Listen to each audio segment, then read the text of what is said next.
दोस्तों नमस्कार। देव क्लासेस में आप सबका बहुत बहुत स्वागत है। और एक बार फिर से हम अपनी पेट की क्लासेस को आगे बढ़ाते हुए हाजिर हैं। ठीक है, तो आइए देखते हैं। आज हम लोग पढ़ेंगे महाजनपद काल, बौद्ध धर्म और जैन धर्म को। तो चलिए देखते हैं क्या है। दोस्तों, जब आप जानते हैं कि जैसे जैसे वैदिक सभ्यता का अंत होने लगा तो छोटे छोटे कबीले बन गए, और उन कबीलों से ही क्या बन गए थे, जन, और जन से क्या बन गए, जनपद, और उन्हीं जनपदों से महाजनपदों का विस्तार हुआ। तो आइए देखते हैं क्या था। 6वीं शताब्दी BC में सामाजिक प्रगति ने किसे विस्तार दिया? तो हमें ध्यान रखना है, 6वीं सदी BC में सामाजिक प्रगति ने राजनीतिक जीवन को विस्तार दिया। सामाजिक प्रगति के कारण कबीले छोटे छोटे जन बन गए, जन से जनपद व जनपद से महाजनपदों का विस्तार हुआ। ठीक है, अब जैसे प्रश्न उठता है कि महाजनपदों का वर्णन हमें कहाँ से मिला है या कहाँ से मिलता है, तो आपको ध्यान रखना है, महाजनपदों का वर्णन कहाँ से मिला या कहाँ से मिलता है। तो महाजनपदों का वर्णन बौद्ध ग्रंथ अंगुत्तर निकाय व जैन ग्रंथ भगवती सूत्र से मिलता है। ठीक है, कुल 16 महाजनपदों का वर्णन इन दोनों धर्म ग्रंथों में है। इन 16 महाजनपदों का विस्तार मुख्य रूप से कहाँ था, उत्तर भारत व मध्य भारत में ही था।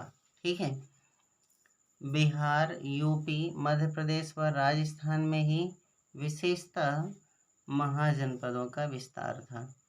कुछ ऐसे महाजनपद पाए गए हैं जिनका विस्तार भारत से बाहर भी था, जैसे कम्बोज व कांधार।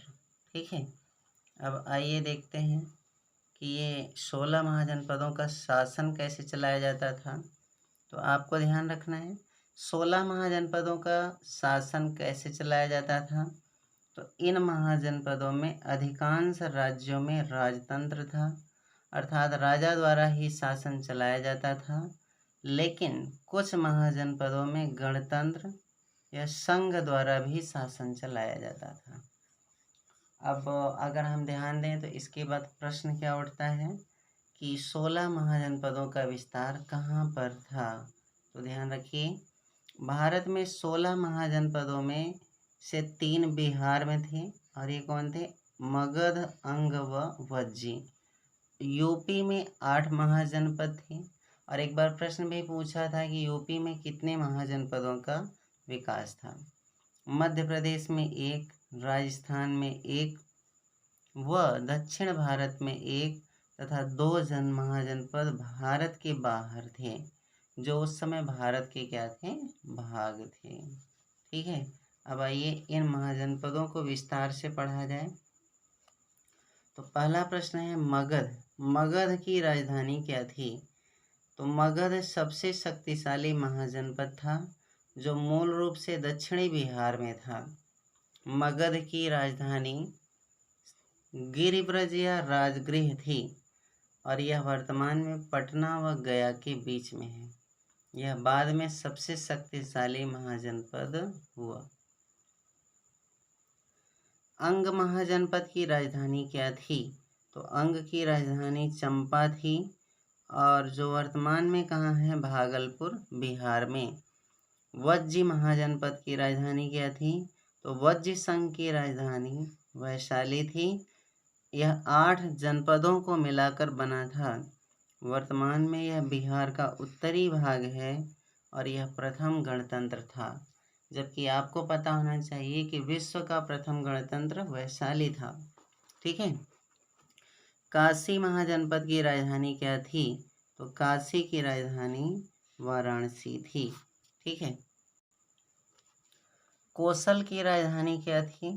तो कोसल महाजनपद की राजधानी श्रावस्ती या साकेत थी। यह वर्तमान में फैजाबाद, अयोध्या के पास है, और इसे अब अयोध्या के नाम से जाना जाता है। मल्ल गणराज्य की राजधानी क्या थी? तो मल्ल गणराज्य की राजधानी कुशीनगर थी, जो वर्तमान में यूपी का देवरिया क्षेत्र है, और यहीं पर गौतम बुद्ध का महापरिनिर्वाण हुआ था। ठीक है। वत्स की राजधानी क्या थी? तो वत्स की राजधानी कौशाम्बी थी। और कुरु महाजनपद की राजधानी क्या थी? तो कुरु की राजधानी इंद्रप्रस्थ थी, जबकि पांचाल की राजधानी क्या है? अहिच्छत्र थी। शूरसेन की राजधानी मथुरा थी। और दोस्तों याद रखना है, यह इंद्रप्रस्थ वही है जिसका वर्णन महाभारत में है। चेदी व अवंती की राजधानी क्या थी? तो चेदी की राजधानी स्वत्थिवती या सुक्तिमती थी, जबकि अवंती की राजधानी उज्जैन या माहिष्मती थी। उज्जैन उत्तरी अवंती, जबकि माहिष्मती दक्षिणी अवंती की राजधानी थी। ठीक है। इसके बाद है मत्स्य महाजनपद की राजधानी क्या थी? तो विराटनगर इसकी राजधानी थी, जो वर्तमान में जयपुर में है। एकमात्र महाजनपद कौन सा था जो दक्षिण भारत में था? तो अस्मक या अस्मक था, और इसका राजधानी पोटली या पोतन थी। फिर है कौन से दो महाजनपद भारत के बाहर हैं? तो कंबोज व गांधार महाजनपद भारत के बाहर हैं। कंबोज की राजधानी राजपुर या हाटक है, जबकि गांधार की राजधानी तक्षशिला थी। यह भारत में शिक्षा का प्रमुख केंद्र था। तो दोस्तों ये था हमारा महाजनपद काल। अब आपने सोचा होगा कि हर एक में मैंने जो है राजधानी ही क्यों बताया है। तो दोस्तों इसमें ज़्यादा से ज़्यादा क्वेश्चन क्या आते हैं कि महाजनपदों का वर्णन किन ग्रंथों से मिलता है। जैसे मैंने बताया अंगुत्तर निकाय व भगवती सूत्र से, और इनका विस्तार कहाँ से कहाँ तक था। और बाकी उसके बाद आपसे ज़्यादा से ज़्यादा क्वेश्चन मिलान करने के लिए पूछ लेता है कि निम्न महाजनपदों और उनके राजधानियों का मिलान कीजिए। ठीक है। अब आइए देखते हैं बौद्ध धर्म। तो आइए देखते हैं कि बौद्ध धर्म क्या था और क्या क्या इसकी प्रमुख विशेषताएं थी। तो 6वीं शताब्दी में किन नए धर्मों का उदय हुआ? तो दोस्तों ध्यान रखना है, 6वीं शताब्दी BC में दो नए धर्मों का उदय हुआ, और इन धर्मों के नाम क्या थे? बौद्ध धर्म और जैन धर्म। ठीक है। ये दोनों धर्म प्रायः क्या थे? नास्तिक संप्रदाय थे। नास्तिक मतलब जो ईश्वर में विश्वास न रखे। फिर देखते हैं महात्मा बुद्ध का जन्म कब हुआ? तो महात्मा बुद्ध के पिता शुद्धोधन कपिलवस्तु के राजा थे, और इनकी माता का नाम महामाया था, जो कोलीय वंश की क्षत्रिय कन्या थी। गौतम बुद्ध का जन्म 563 BC में लुम्बिनी वन में हुआ, जिसे हम आज क्या कहते हैं? कपिलवस्तु। और यह कहाँ स्थित है? नेपाल के तराई क्षेत्र में। जन्म के 7वें दिन बाद ही इनके माँ की मृत्यु हो गई, और इनकी मौसी प्रजापति गौतमी ने इनका पालन पोषण किया। ठीक है। गौतम बुद्ध की कुंडली देखकर कौंडिल्य ऋषि ने भविष्यवाणी की थी कि या तो यह एक चक्रवर्ती राजा बनेगा, और यह एक बहुत बड़ा सन्यासी बनेगा। तो इस बात से उनके पिता चिंतित हो गए, क्योंकि वो चाहते थे कि गौतम बुद्ध राज्य को संभालें। इसीलिए उन्होंने जल्द ही उनका क्या कर दिया? विवाह, और उन्हें ज़्यादा से ज़्यादा राजमहल से बाहर नहीं जाने दिया। और अब आइए देखते हैं कि उनका विवाह कब हुआ। तो गौतम बुद्ध का विवाह कब हुआ? गौतम बुद्ध शुरुआत से ही शांत स्वभाव के थे, अतः उनका विवाह 16 वर्ष की आयु में यशोधरा के साथ कर दिया गया। दोस्तों ये क्या होता था? गौतम बुद्ध शांत रहते थे, अक्सर उपवन या बगीचे में जाकर बैठते थे। ठीक है। ताकि वे गृहस्थ जीवन की ओर भटक जाएं और संन्यास न ग्रहण करें। किंतु कुछ दिन बाद गौतम बुद्ध को एक पुत्र की प्राप्ति हुई, जिसका नाम राहुल रखा गया। इसका अर्थ होता है एक और बंधन। ठीक है। गौतम बुद्ध के पिता किस कुल से संबंधित थे? तो ये शाक्य कुल के क्षत्रिय थे और उसके मुखिया थे। ठीक है। गौतम बुद्ध ने गृह त्याग कितने वर्ष की आयु में किया? तो एक दिन भ्रमण के दौरान, जैसे कि गृह त्याग करने का कोई ना कोई उद्देश्य रहा होगा। कौन से ऐसे दृश्य होंगे जिन्होंने उनको प्रभावित किया और उन्होंने संन्यास को ग्रहण किया? तो इसके बारे में पहले देखते हैं। एक दिन भ्रमण के दौरान उन्होंने 4 दृश्य देखा: वृद्ध व्यक्ति, बीमार व्यक्ति, मृत व्यक्ति और सन्यासी। इन चारों दृश्यों में उन्होंने देखा कि एक प्रसन्न चित्र मुद्रा में सन्यासी घूम रहा है, अतः उन्होंने सन्यास लेने का निर्णय लिया। ठीक है। 29 वर्ष की आयु में उन्होंने गृह त्याग कर दिया और ज्ञान की प्राप्ति की दिशा में चल दिए। और ये प्रश्न आपसे पूछता है कि गौतम बुद्ध के गृह त्याग को क्या कहा जाता है? तो आप ध्यान रखेंगे, इसे कहा जाता है महाभिनिष्क्रमण। ठीक है। जब ज्ञान की तलाश में वे जाते हैं तो उनकी पहली मुलाकात किससे होती है? आलार कलाम से। ठीक है। गौतम बुद्ध के प्रथम गुरु कौन थे? तो आपको ध्यान रखना है, गौतम बुद्ध के प्रथम गुरु आलार कलाम थे और ये सांख्य दर्शन के वैशाली के आचार्य थे। ठीक है। उनके दूसरे गुरु बने रुद्रक रामपुत्र, जो राजगृह से थे, लेकिन उन्हें ज्ञान की प्राप्ति नहीं हुई। ठीक। अंततः वे बिहार के बोध गया में पहुँचे और एक पीपल बोधि वृक्ष के नीचे 45 दिनों तक कठोर तपस्या की और बौद्ध पूर्णिमा के दिन इन्हें ज्ञान की प्राप्ति हुई। और एक अच्छी बात यह है दोस्तों कि इनका जन्म, इन्हें ज्ञान की प्राप्ति और इनकी मृत्यु तीनों ही बौद्ध पूर्णिमा के दिन हुई थी। ठीक। अतः 6 वर्ष के पश्चात 35 वर्ष की आयु में उन्हें ज्ञान की प्राप्ति हुई। इन्हें बौद्ध धर्म में बुद्धत्व कहा गया। इसके बाद तथागत तथा बुद्ध नाम से इन्हें जाना गया। इन्हें शाक्य मुनि या लाइट ऑफ एशिया के नाम से भी जाना जाता है। इनके प्रिय शिष्य आनंद थे। इन्हें आधुनिक फाल्गु नदी, निरंजना नदी के तट पर ज्ञान प्राप्त हुआ। ठीक है। तो गौतम बुद्ध के ज्ञान प्राप्ति को क्या कहा जाता है? तो इसके लिए आप हमें यहाँ पे ध्यान देना है कि गौतम बुद्ध के गृह त्याग को, गौतम बुद्ध के ज्ञान प्राप्ति को और गौतम बुद्ध के मृत्यु को, ये सब बहुत ही इम्पोर्टेंट प्रश्न है जिन्हें पूछा जाता है। तो आइए आगे अब देखते हैं। गौतम बुद्ध ने अपना पहला उपदेश कहाँ दिया?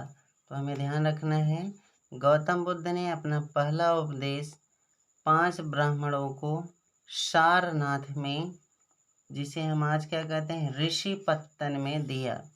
इसे ही बौद्ध धर्म में धर्म चक्र प्रवर्तन कहा गया। बहुत ही इम्पोर्टेंट प्रश्न है, कई बार पूछता है गौतम बुद्ध के पहले उपदेश को क्या कहा जाता है? तो इन्हें कहा जाता है धर्म चक्र प्रवर्तन। गौतम बुद्ध ने सर्वाधिक उपदेश कहाँ दिए? तो इन्होंने सर्वाधिक उपदेश श्रावस्ती में दिया और इनके सर्वाधिक शिष्य कहाँ हुए थे? कौशल में हुए थे। ठीक।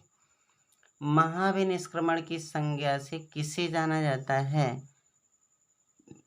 29 वर्ष की अवस्था में बुद्ध ने गृह त्याग दिया, जिसे महाभिनिष्क्रमण की संज्ञा दी गई। अशोक के एक अभिलेख से पता चलता है कि शाक्य मुनि बुद्ध का जन्म लुम्बिनी में हुआ था। ठीक है। यह अभिलेख रुम्मिनदेई अभिलेख है। आगे देखते हैं। इस अभिलेख के अनुसार अशोक राज्याभिषेक के 20 वर्ष बाद यहाँ आया था और उसने उस स्थान की पूजा की थी जहाँ शाक्य मुनि बुद्ध का जन्म हुआ। साथ ही बुद्ध का जन्म स्थल होने के कारण उसने इस यहाँ पर कर की छूट देने की घोषणा की। ठीक है। और अगला प्रश्न हम लोगों का है कि गौतम बुद्ध का महापरिनिर्वाण अर्थात मृत्यु कब हुई। तो महात्मा बुद्ध के शरीर त्यागने की घटना को महापरिनिर्वाण कहा जाता है। इन्होंने अपने अंतिम दिन पावापुरी में एक चुंद नामक लोहार के यहाँ बिताए और यहीं पर शुकर मद्द मतलब सुअर का मांस उन्हें खिला दिया गया, जिससे उन्हें रक्तातिसार हो गया और मल्लों की राजधानी याद रखना है कुशीनारा या कुशीनगर में 483 BC में या 80 वर्ष की आयु में इनकी मृत्यु हो गई। इन्हों बौद्ध ग्रंथों में इसे ही क्या कहा जाता है, महापरिनिर्वाण। ठीक, तो हम लोगों ने 3 बातें ध्यान रखना है, महाविनिष्क्रमण गृह त्याग को और महापरिनिर्वाण इनकी मृत्यु को और धर्म चक्र प्रवर्तन पहले उपदेश को कहा जाता है। ठीक, आइए देखते हैं अगला। गौतम बुद्ध द्वारा अपने धर्म में दीक्षित किया जाने वाला प्रथम व्यक्ति कौन था? गौतम बुद्ध द्वारा अपने धर्म में दीक्षित किया जाने वाला अंतिम व्यक्ति सुभद्र था। ठीक है, बुद्ध किसके शासनकाल में कौशाम्बी आए? तो महात्मा बुद्ध वत्सराज उदयन के काल में कौशाम्बी आए थे। बुद्ध की मृत्यु के बाद प्रथम बौद्ध संगीति की अध्यक्षता किसने किया? तो ये प्रश्न भी बहुत इम्पोर्टेंट है। प्रथम बौद्ध संगीति बुद्ध की मृत्यु के बाद राजगृह की सप्तपर्णी गुफा में हुई। इस समय मगध का शासक अजातशत्रु था और इस संगीति की अध्यक्षता महाकश्यप ने की तथा इसमें बुद्ध के प्रमुख शिष्य आनंद और उपाली भी उपस्थित थे। ठीक है, आगे है, इसमें बुद्ध की शिक्षाओं का संकलन हुआ तथा उन्हें सुत्त व विनय नामक 2 पिटकों में विभाजित किया गया। अगला प्रश्न है, भारतीय कला में बुद्ध के जीवन की किस घटना का चित्रण मृग द्वारा या चक्र द्वारा हुआ? भारतीय कला में बुद्ध के जीवन के प्रथम उपदेश का चित्रण मृग सहित चक्र द्वारा हुआ है। बुद्ध ने अपना प्रथम उपदेश सारनाथ में मृगदा या ऋषिपत्तन में दिया था। आगे है, बुद्ध के प्रतीक चिन्ह कमल का संबंध किससे है? तो आइए इनके सभी प्रतीक चिन्ह और संबंधित बातों को समझ लेते हैं। तो कमल का संबंध उनका जन्म था, माने जन्म का प्रतीक क्या था? कमल। गर्भ में आने का प्रतीक था हाथी। यौवन का प्रतीक सांड। गृह त्याग या महाविनिष्क्रमण घोड़ा और समृद्धि का प्रतीक था या विकास का प्रतीक था शेर।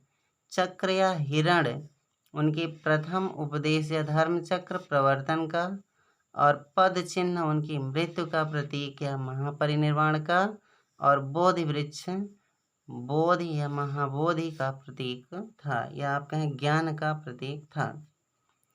करमापा लामा तिब्बत के बुद्ध संप्रदाय के किस वर्ग का माना जाता है?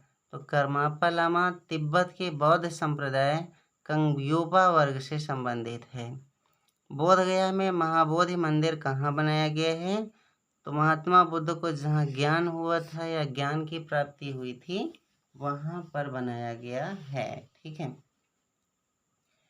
बुद्ध के उपदेश किससे संबंधित हैं? तो बुद्ध के उपदेश आचरण की पवित्रता शुद्धता पर आधारित थे। बुद्ध के उपदेशों में आत्मा संबंधी विवाद नहीं है। धार्मिक कर्मकांडों की बुद्ध ने आलोचना किया था। ठीक है, आगे देखते हैं हम लोग। बौद्ध संघ में भिक्षुणी के रूप में स्त्रियों का प्रवेश कहाँ किया गया? तो अपने प्रिय शिष्य आनंद के कहने पर बुद्ध ने वैशाली में स्त्रियों को बौद्ध संघ में भिक्षुणी के रूप में प्रवेश दिया और बौद्ध संघ में प्रवेश पाने वाली प्रथम स्त्री प्रजापति गौतमी थी। अष्टांगिक मार्ग की संकल्पना क्या है? तो आपको ध्यान रखना है, अष्टांगिक मार्ग धर्म चक्र प्रवर्तन सूत्र की विषय वस्तु एक संकल्पना का अंग है। महात्मा बुद्ध ने चतुर्थ आर्य सत्य में दुख का उपाय बताया और इसे दुख निरोध गामिनी प्रतिपदा कहा। इसे मध्यम प्रतिपदा या मध्यम मार्ग भी कहते हैं। इसमें 8 सोपान हैं जिसे अष्टांगिक मार्ग कहते हैं। पहला सम्यक वाणी, सम्यक कर्म, सम्यक आजीविका, सम्यक व्यायाम, सम्यक स्मृति, सम्यक संकल्प, सम्यक दृष्टि और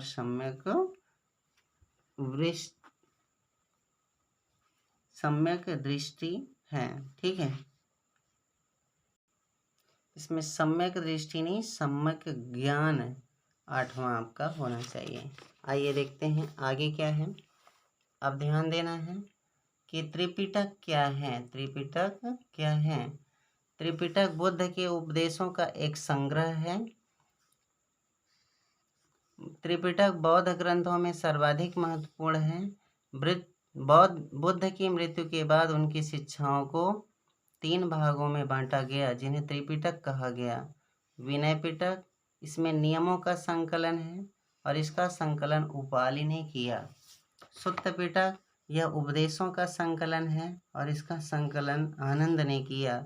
अभिधम्म पिटक, इसमें बौद्ध धर्म दर्शन दिया गया है और मुग्गलिपुत्र तिस्स ने इसका संकलन किया।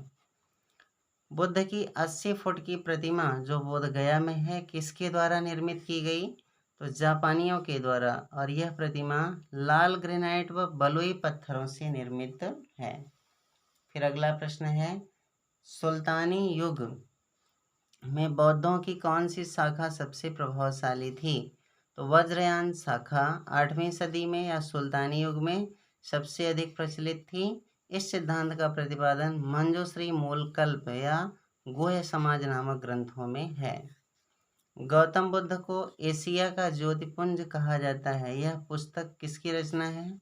द एडविन अर्नाल्ड की पुस्तक है और यह ललित विस्तार के विषय वस्तु पर आधारित है। ठीक, बौद्ध धर्म की चतुर्थ बौद्ध संगीति के बाद हीनयान व महायान में बंट गया। दोनों में क्या अंतर है? तो हीनयान में बुद्ध को एक महापुरुष माना गया है जबकि महायान में उन्हें देवता माना गया है। चतुर्थ बौद्ध संगीत में ही बुद्ध को देवता माना गया और उनकी पूजा की जाने लगी। देवता का स्थान उन्हें कनिष्क के काल में ही दिया गया। ठीक, प्रथम शताब्दी ईस्वी में किस भारतीय बौद्ध भिक्षु को चीन भेजा गया? तो नागार्जुन कनिष्क के दरबार के एक महान विभूति थे। उनकी तुलना मार्टिन लूथर किंग से की जाती थी। उन्हें भारत का आइंस्टीन कहा जाता था। चीनी मान्यता के अनुसार नागार्जुन ने चीन की यात्रा की थी और बौद्ध धर्म की शिक्षा दी थी। नागार्जुन ने प्रतीत समुत्पाद को ही शून्यता कहा है। ठीक है, प्राचीन काल में बौद्ध शिक्षा के केंद्र कौन से विश्वविद्यालय थे? तो प्राचीन काल में बौद्ध शिक्षा के 3 प्रमुख केंद्र थे, नालंदा, वल्लभी और विक्रमशिला।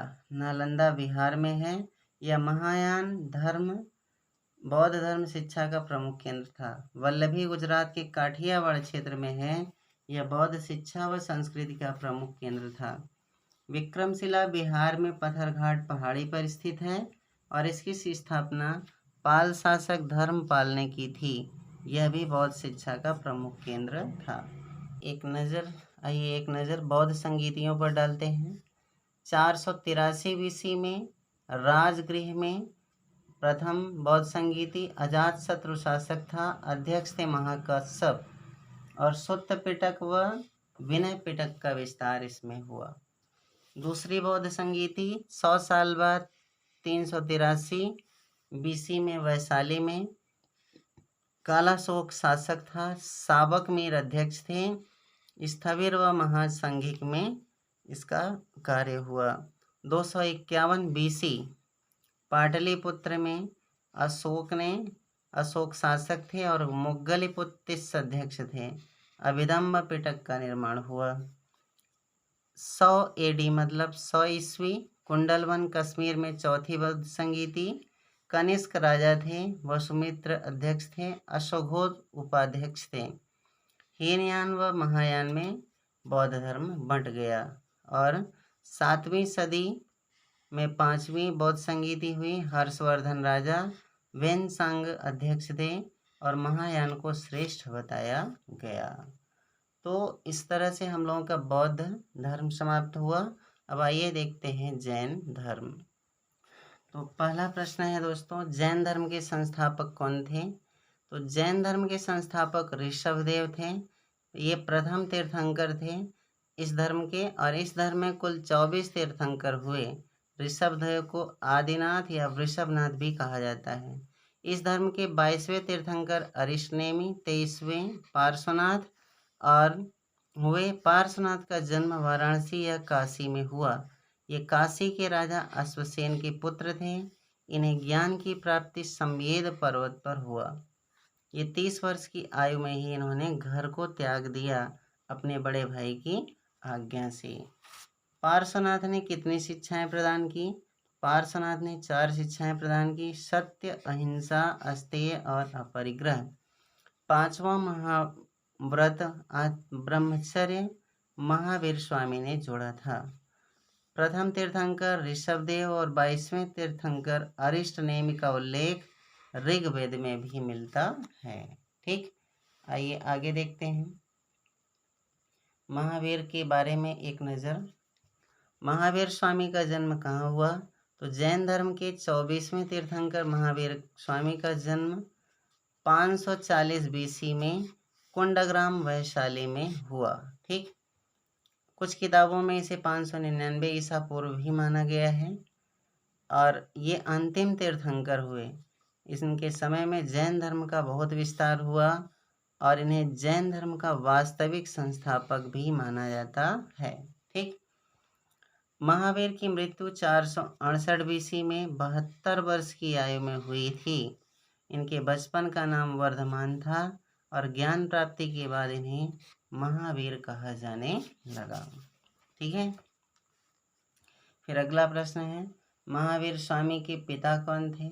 तो इनके पिता का नाम सिद्धार्थ था, जो ज्ञात्रिक कुल के मुखिया थे, और इनकी माता का नाम तिसला था, लिच्छवी के राजा चेटक की बहन थी। इनकी पत्नी का नाम यशोदा था। ठीक है, और इनकी पुत्री का नाम अनुंजया या प्रियदर्शिनी था। इनके दामाद का नाम जमाली था। महावीर स्वामी को ज्ञान की प्राप्ति कहाँ हुई? तो महावीर स्वामी ने 30 वर्ष की आयु में अपने बड़े भाई नंदिवर्धन से आज्ञा लेकर गृह को त्याग दिया। इन्हें ज्ञान की प्राप्ति जाम्भिक ग्राम में साल वृक्ष के नीचे ऋजुपालिका नदी के तट पर हुआ। इस क्रम में उन्हें 12 वर्ष की तपस्या के बाद ज्ञान की प्राप्ति हुई और इसके बाद उन्हें कैवल्य कहा गया। ठीक है, इन्हें जिन कहा गया अर्थात विजेता कहा गया, जिन्होंने अपनी इंद्रियों पर विजय पा लिया। इन्हें अरहत अर्थात योगी कहा गया। ठीक है, इन्हें निर्ग्रंथ भी कहा गया अर्थात बंधन रहित कहा गया, और महावीर मतलब साधना के प्रति समर्पण के लिए कहा गया। महावीर स्वामी ने अपना प्रथम उपदेश कहाँ दिया? तो इन्होंने अपना प्रथम उपदेश राजगृह में दिया। इनके प्रथम शिष्य जामाली अर्थात इनके दामाद ही थे। इन्होंने संसार को दुखमय तथा दुख का कारण कर्म फल को बताया। महावीर ने मुक्ति के लिए कौन से मार्ग दिए? तो महावीर ने मुक्ति के लिए 3 रत्न दिए: सम्यक दर्शन, सत्य में विश्वास, सम्यक ज्ञान, वास्तविक ज्ञान, सम्यक आचरण, सुख दुख में समान भाव। महावीर ने 5 महाव्रतों सत्य, अहिंसा, अस्तेय, अपरिग्रह और ब्रह्मचर्य में अहिंसा को भी जोड़ दिया। ठीक है, महावीर स्वामी आत्मा, पुनर्जन्म व कर्म मोक्ष में विश्वास करते थे। ठीक है, आगे है स्यादवाद व अनेकांतवाद किस धर्म से संबंधित हैं? तो स्यादवाद व अनेकांतवाद का संबंध जैन धर्म से है। यह आत्मवादियों एवं नास्तिकों के बीच का मार्ग है। फिर आइए देखते हैं प्रथम जैन सभा कहाँ हुई। तो प्रथम जैन सभा पाटलिपुत्र में 4वीं BC में हुई। इसकी अध्यक्षता स्थूलभद्र ने किया। इसमें जैन साहित्य के 12 अंगों का संकलन किया गया। द्वितीय जैन सभा कहाँ हुई? तो द्वितीय जैन सभा वल्लभी में 6वीं शताब्दी ईसा पूर्व में हुई। यह लगभग 512 ईस्वी में हुई। इसकी अध्यक्षता देवर्धि क्षमाश्रवण ने किया। ठीक, फिर है हम लोगों का गणधर किसे कहा जाता था? तो महावीर स्वामी ने संघ की स्थापना की, जिसमें 11 अनुयायी थे जो गणधर कहलाए। महावीर की मृत्यु के बाद सुधर्वन संघ का प्रमुख बना। बाद में इन गणधरों में मतभेद होने लगा, अतः जैन धर्म 2 भागों में बंट गया। चंद्रगुप्त मौर्य के काल में श्वेतांबर और दिगंबर। ठीक है, श्वेतांबर में स्थूलभद्र और दिगंबर को भद्रबाहु का संरक्षण था। श्वेतांबर में स्थूलभद्र थे। इस संप्रदाय के लोग बदलाव को स्वीकार किया और ये लोग श्वेत वस्त्र पहनते थे। इस संप्रदाय में स्त्री के लिए भी मोक्ष का वर्णन है। इसमें महावीर को भगवान मानकर पूर्ति पूजा की जाने लगी। दिगंबर, इसके संप्रदाय के संस्थापक भद्रबाहु थे। वास्तव में चंद्रगुप्त मौर्य के काल में मगध में भयंकर अकाल पड़ गया, अतः भद्रबाहु अपने अनुयायियों के साथ कर्नाटक चले गए। जब वे वापस आए तो उन्होंने देखा कि जैन धर्म में कुछ परिवर्तन हुए हैं, किंतु भद्रबाहु ने परिवर्तन को स्वीकार नहीं किया और इन्होंने दिगंबर संप्रदाय की स्थापना की, जो पूर्णतया महावीर के उपदेशों पर ही चलता था। दिगंबर संप्रदाय के लोग पूर्णतः नग्न रहते थे, अतः इनमें स्त्री के लिए मोक्ष संभव नहीं कहा गया। ठीक है, और महावीर स्वामी को एक पुरुष ही कहा गया, भगवान नहीं। जैन धर्म के प्रमुख तीर्थंकरों के प्रतीक चिन्ह क्या थे? तो ऋषभदेव बैल या वृषभ, अजितनाथ हाथी, पार्श्वनाथ सर्प, महावीर को सिंह से दर्शाया गया। फिर अगला प्रश्न है, बहुत ही इम्पोर्टेंट भी है, मथुरा शैली का संबंध किससे है? तो मथुरा शैली का संबंध जैन धर्म से है। खजुराहो के मंदिर जैन और बौद्ध धर्म चंदेल शासकों द्वारा बनवाए गए। यह हिंदू, बौद्ध व जैन धर्म से संबंधित हैं। जैन धर्म में उपवास द्वारा प्राण त्यागने को संलेखना विधि कहा गया। जैन साहित्य किस भाषा में निर्मित हुए? तो जैन धर्म का साहित्य अर्धमागधी भाषा में था, जबकि जैन धर्म का प्रचार प्राकृत भाषा में किया गया। अंग 12 जैन सिद्धांतों की रचना थी। आगे है, दिलवाड़ा का जैन मंदिर किसने बनवाया? तो राजस्थान के माउंट आबू में दिलवाड़ा का जैन मंदिर सोलंकी शासकों ने बनवाया। यह जैन धर्म से संबंधित है और इसका निर्माण विमल शाह ने कराया। महामस्तकाभिषेक किस धर्म से संबंधित है? तो श्रवण बेलगोला में बाहुबली की विशाल मूर्ति जैन धर्म से संबंधित है। इसका निर्माण गंग वंश के मंत्री चामुंड राय ने करवाया। महामस्तकाभिषेक जैन धर्म से संबंधित यहीं का एक त्यौहार है। ठीक है, तो ये था हमारा 16 महाजनपद बौद्ध धर्म और जैन धर्म से संबंधित प्रश्न। आगे हम लोग मिलेंगे कल मौर्य वंश और गुप्त वंश से संबंधित प्रश्नों की एक श्रृंखला लेकर। तब तक के लिए पढ़ाई लिखाई करें, स्वस्थ रहें और अपनी पढ़ाई को आगे बढ़ाएं। धन्यवाद, नमस्कार।